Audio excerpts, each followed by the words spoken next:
빌레몬서 1장 17절부터 마지막 절입니다.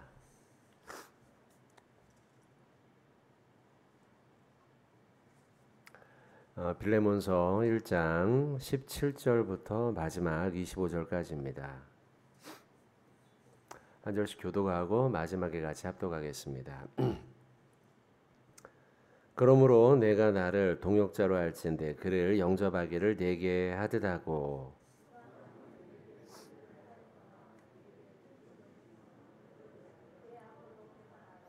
나 바울이 친필로 쓰노니 내가 갚으려니와 내가 이 외에 내 자신이 내게 빚진 것은 내가 말하지 아니하노라.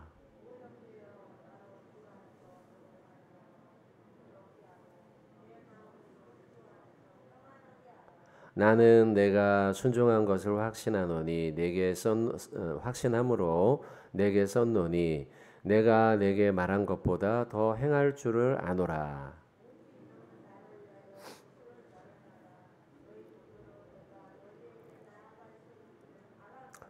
그리스도 예수 안에서 나와 함께 갇힌 자 에바브라와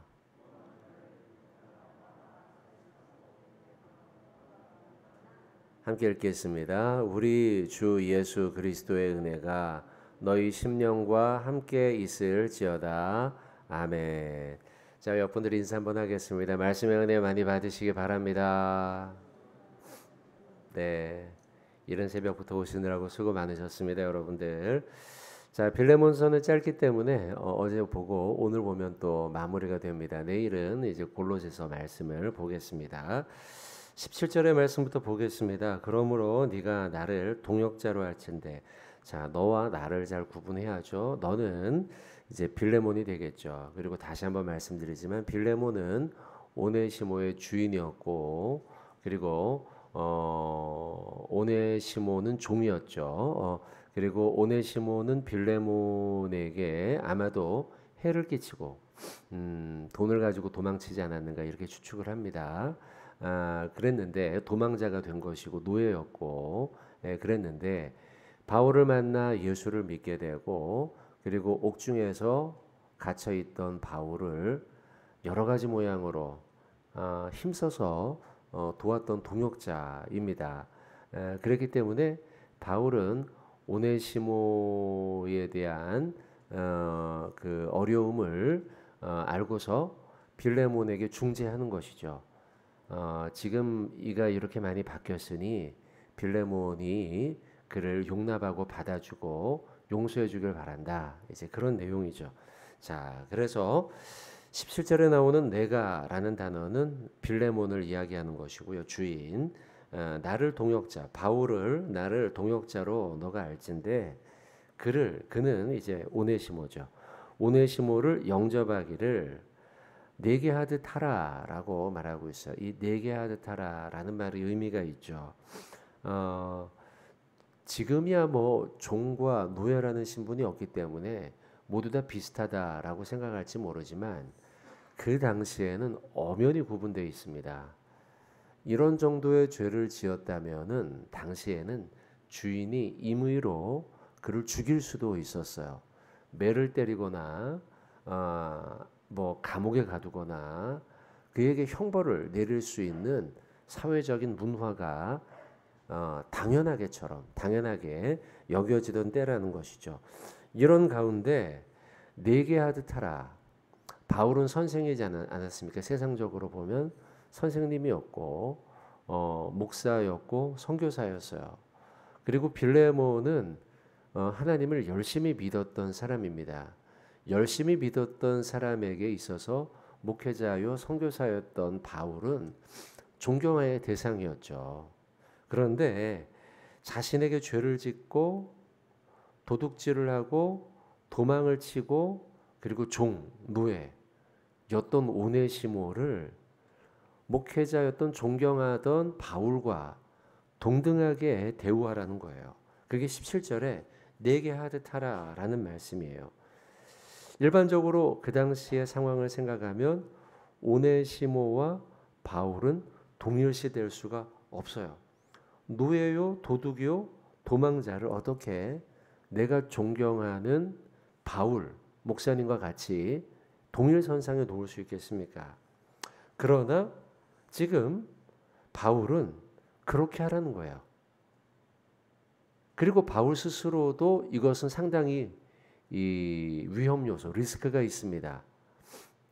노예와 나를 동일시함으로 인해서 바울에 대한 권위가 추락할 수도 있는 거예요. 그런데 바울은 지금 이렇게 하라고 지시를 하고 있어요. 권면하고 있어요. 이것은 바울 스스로가 과거에 교회 안에서 우리는 모두 다 하나입니다. 우리는 모두 동일합니다. 라고 한 말씀의 실천이죠. 스스로 말씀을 해놓고 전해놓고 그것을 스스로 실천하는 내용이에요. 자, 성경을 한번 찾아보겠습니다. 갈라디아서 3장이에요. 자, 바울이 이미 갈라디아서에서 이런 말씀을 전한 적이 있어요. 3장 27절로 28절인데요. 실제로 이런 말씀을 전하고 난 다음에 스스로가 말씀에 대한 실천을 하고 있단 말이죠. 자, 3장 27절, 28절입니다. 갈라디아 3장 27, 28절 두 구절입니다. 같이 한번 우리 두 구절 봉독하겠습니다. 시작. 누구든지 그리스도와 합하기 위하여 세례를 받은 자는 그리스도로 옷 입었느니라. 너희는 유대인이나 헬라인이나 종이나 자유인이나 남자나 여자나 다 그리스도 예수 안에서 하나이니라. 아멘. 언약 안에서 우리는 하나라는 거죠. 유대인, 그 다음에 헬라인. 그러니까 그 민족이 다르죠. 다르지만 그리스도 예수 안에서 하나, 동일하다라는 것이죠. 자유인, 남자, 여자, 자, 종이나 자유인이나, 자, 지금 여기에 해당되죠. 바울이나 자유인, 또 종이나 오네시모, 빌레몬 아니면 오네시모, 심지어는 도둑이든 아니든 우리는 모두 다 그리스도 예수 안에서 하나이다. 웬고하니 27절의 말씀 읽지 않았습니까?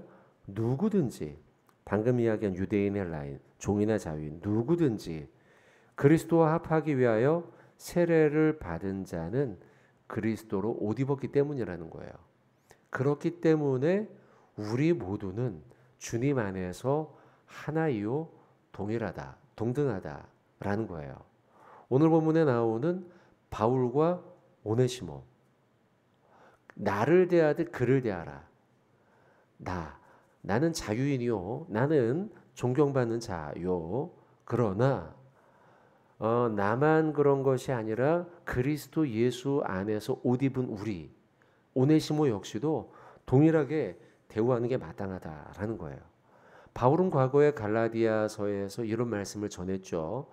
그리고 이 말씀, 말한 것을 그는 실제로 실천하고 있는 거예요. 실제로 실천을 해서 오네시모가 그런 사람이야 라고 이야기하는 거죠. 하나님의 말씀을 전한 그대로 바울은 그대로 실천을 하고 있다는 거예요. 자, 이 말씀 그대로라면 교회 안에서 성도는 모두 다 동일해요. 동등해요.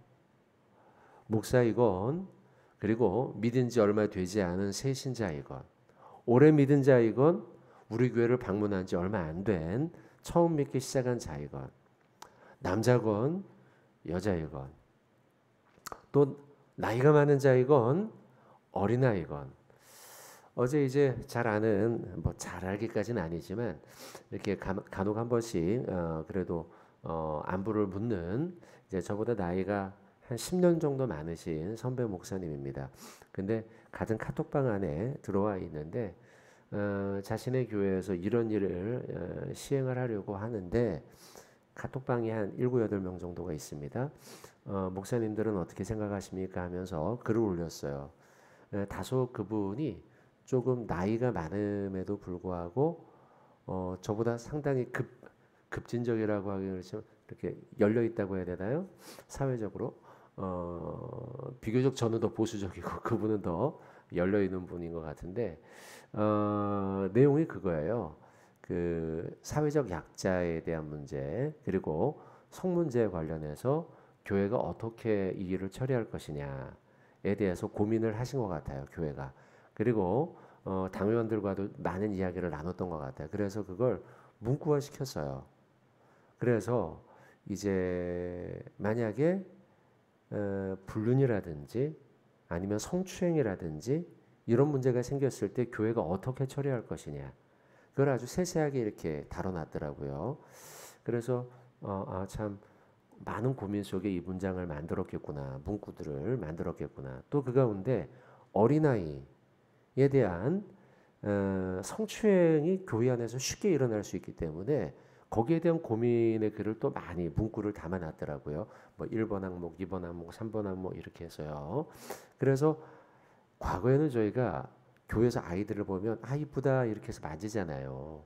근데 이제 시대가 바뀌어서 아이들을 함부로 만졌다가는 이게 어려움이 생길 수 있다 이거죠. 그래서 이럴 적엔 이렇게 해야 하고 저럴 적엔 이렇게 해야 하고 이런 것들을 문구화 시켜 놓은 거예요.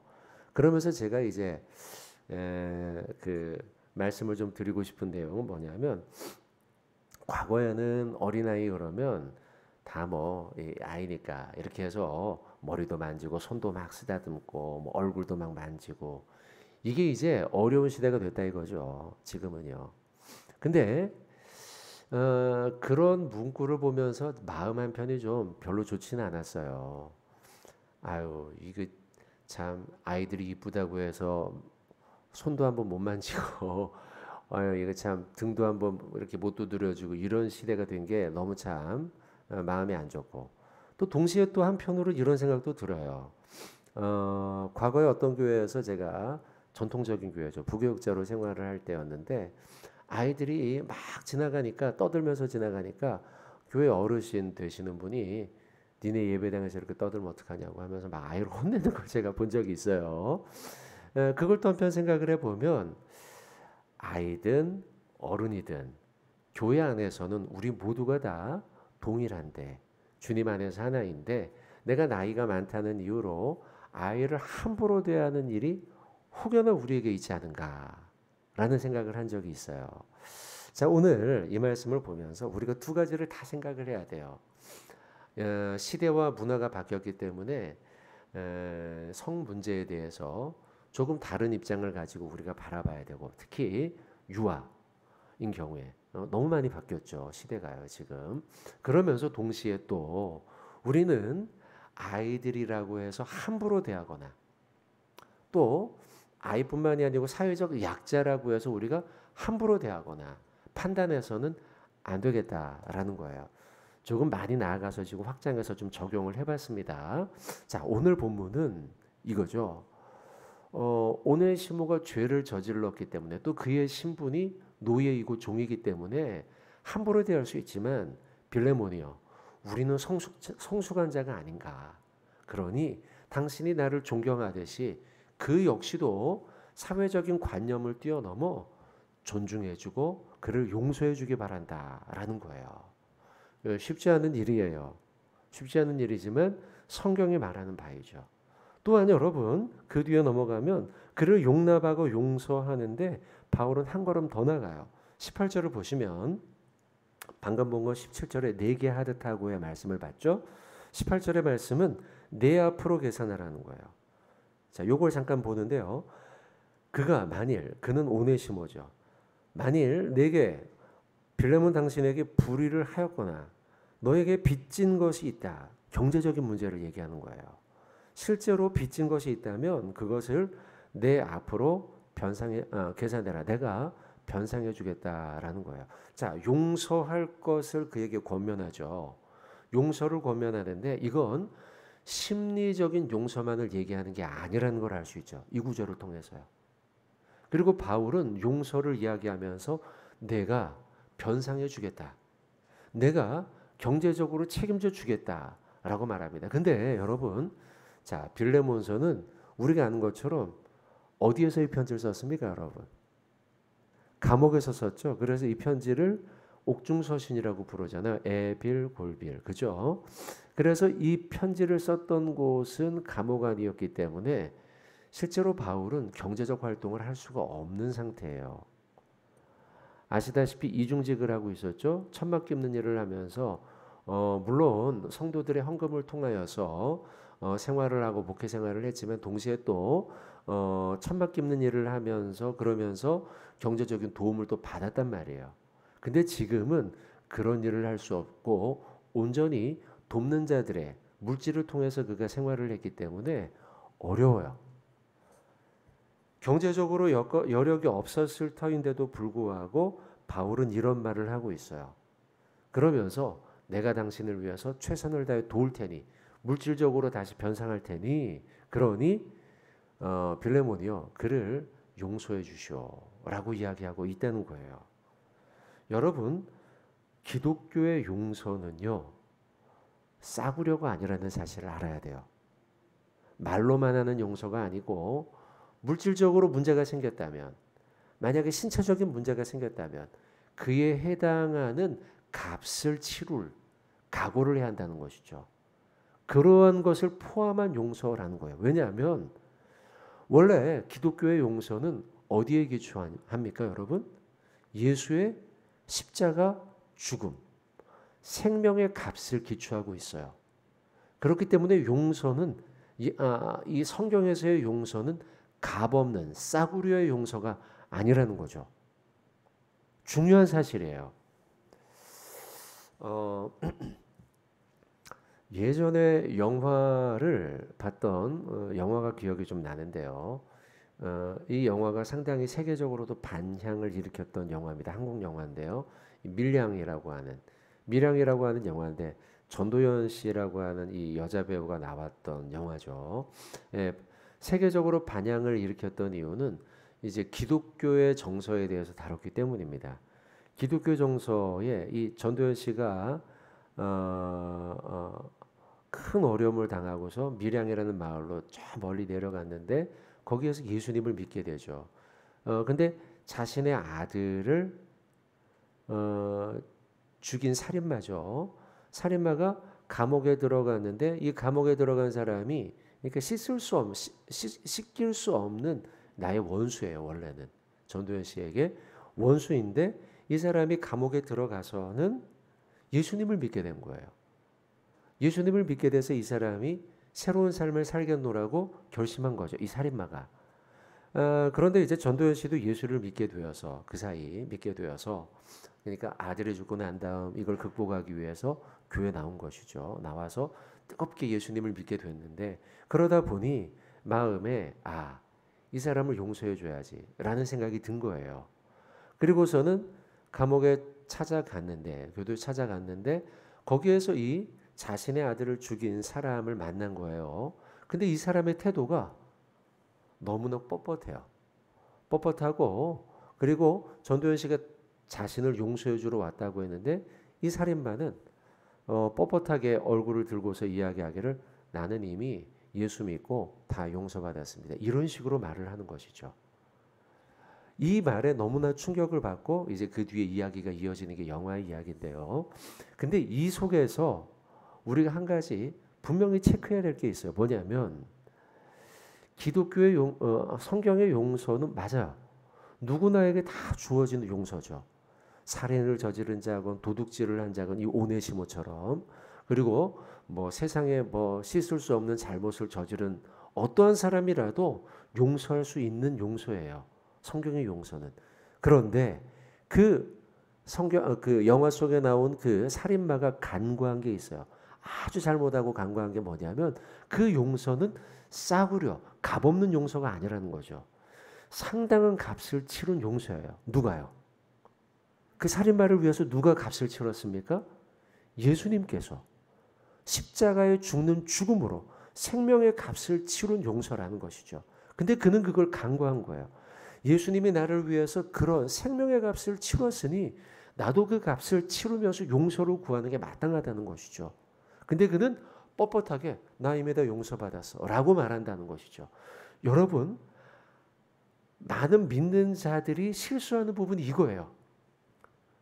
우리가 예수님으로 말미암아 용서받았죠.